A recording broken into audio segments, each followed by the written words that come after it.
Olá, seja bem-vindo ao nosso canal Pílulas da Neurologia, dando continuidade ao nosso bate-papo sobre a doença de Parkinson. Já discutimos os sintomas e algumas implicações destes. Vamos começar agora a falar sobre o diagnóstico. Qual é a sua expectativa?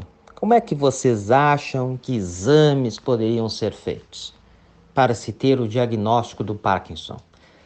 Doutor, eu fui lá no doutor fulano de tal, ele não me pediu exame nenhum, me disse que eu tenho Parkinson. Pois é, o mal de Parkinson não depende de exames de laboratório, de exames de imagem. O diagnóstico é clínico, meus senhores. É através das queixas, da história, do exame neurológico, da observação do doente, que se fecha esse diagnóstico.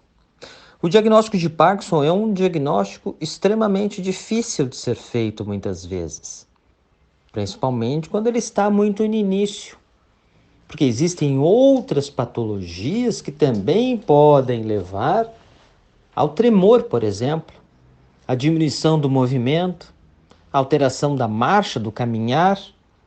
Então, às vezes, quando se consulta um profissional idôneo, correto, e que esteja atento ao seu doente, não necessariamente ele vai lhe ver uma única vez, lhe examinar uma única vez e lhe dar um diagnóstico definitivo. Ele pode dizer, olha, neste momento penso que possa ser tal diagnóstico, mas nós vamos ter que ter consultas subsequentes, reavaliar determinadas circunstâncias, irei pensar sobre o seu caso, para então aí chegarmos num diagnóstico preciso ou muito provável. E conforme a evolução da doença, dos sinais e sintomas, fecharmos este diagnóstico ou abrirmos caminho para outro. Existem algumas circunstâncias clássicas, né? Nós já discutimos que existe um tripé, ou seja, 3 grandes sintomas que nos fazem pensar sobre o mal de Parkinson, que seria o tremor, a rigidez muscular e a lentificação dos movimentos. Este tremor em repouso, né? Agora, nós podemos avaliar outras coisas. Os sintomas começam num lado do corpo e no outro não. Intensidades em tempos diferentes. Ocorre uma modificação na expressão da face, né? Tem um olhar fixo ao longe, diminui o número de piscadas dos olhos, falha o balanço dos braços ao caminhar. Você já notou que quando você caminha naturalmente, os braços, para no auxílio do equilíbrio, eles funcionam como pêndulos. Isso é natural. Você perde esse tipo de movimento.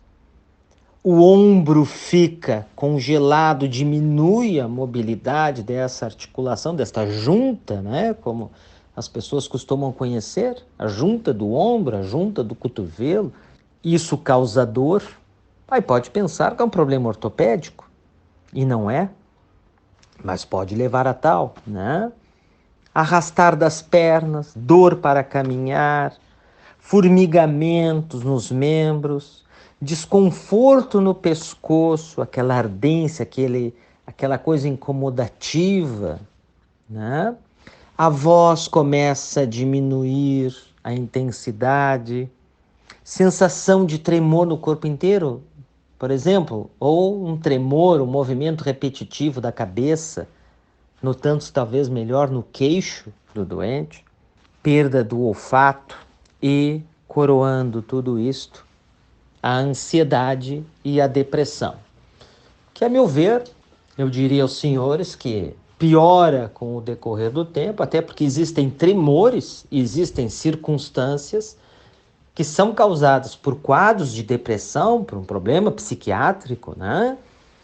E pela ansiedade, e que não é necessariamente mal de Parkinson. Mas Todo este conjunto coroado agora com estes detalhes, porque na realidade são detalhes, né?